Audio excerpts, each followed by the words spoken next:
Bonjour et bienvenue sur la chaîne L'Actu Lutea. Alors que l'année a débuté par une révolte de nos agriculteurs, les mesures du gouvernement ne se sont pas vraiment attaquées aux racines du problème.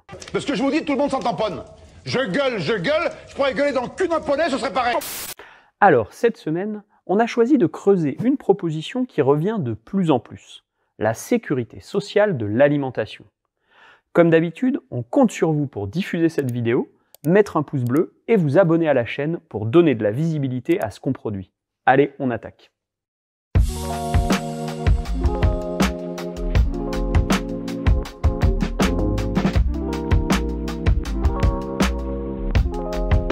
La sécurité sociale de l'alimentation, ou SSA, on en avait brièvement parlé dans 2 précédents épisodes, mais sans vraiment creuser. Comme on a eu pas mal de questions sur le sujet, on a décidé de présenter plus clairement tout ça.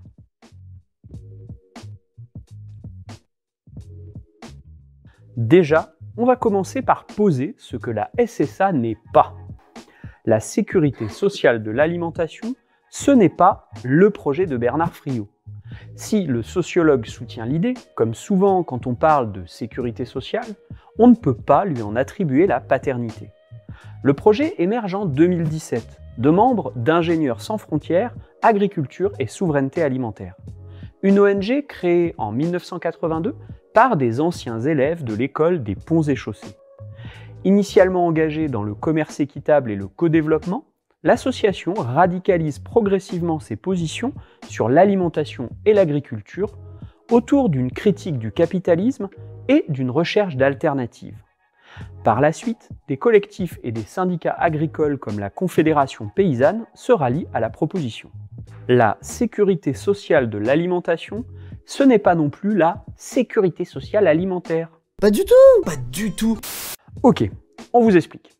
C'est un peu comme si on comparait la sécurité sociale professionnelle portée par la CGT ou la sécurité emploi-formation des communistes avec le revenu de base des libéraux.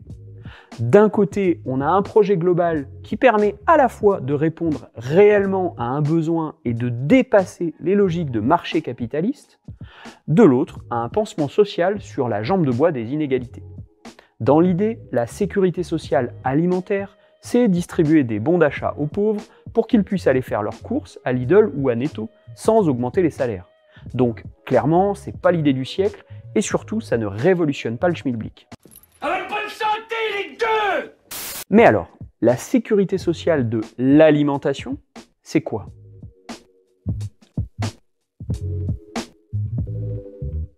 Le constat est simple. Comme le disait Marx, le capitalisme épuise l'homme et la nature. L'exemple de l'alimentation, besoin de base s'il en est, l'illustre parfaitement. Le marché capitaliste génère une concentration de la production, favorise des techniques qui abîment l'environnement, tout ça pour produire de la nourriture transformée qui pose souvent de vrais problèmes de santé publique. On a donc un marché qui va à l'encontre des intérêts directs, tant des producteurs que des consommateurs, pour au final n'enrichir que les actionnaires. Vous voulez notre mort? Non, ce petit fromage qui pue. On est partenaires, toi et moi. Tu fabriques des produits, on te les achète à pas cher et on les revend à pas cher, c'est tout.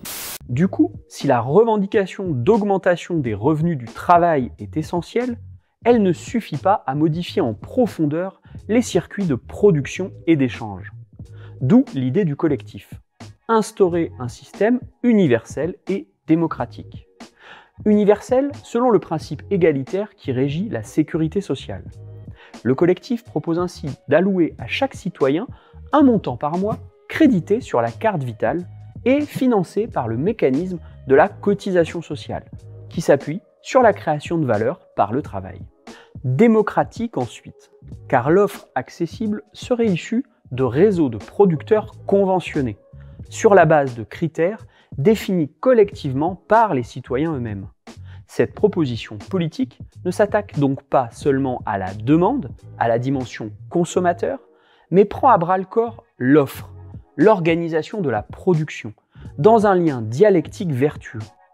Ainsi, pour ses promoteurs, la mise en place de la SSA permettrait de restructurer en profondeur le marché alimentaire en créant un lien démocratique et juste entre producteurs et consommateurs, en lieu et place de l'agrobusiness financier actuel.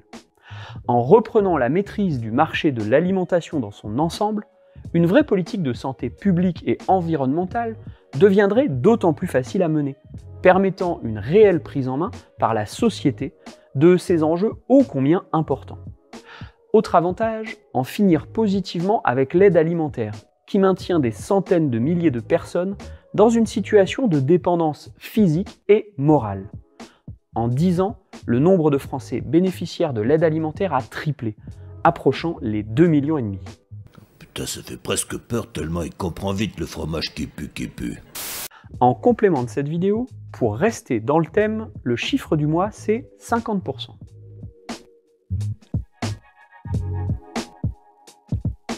« 50%, c'est la part des légumes consommés en France qui est importée depuis d'autres pays. Pour le poulet, la proportion est la même.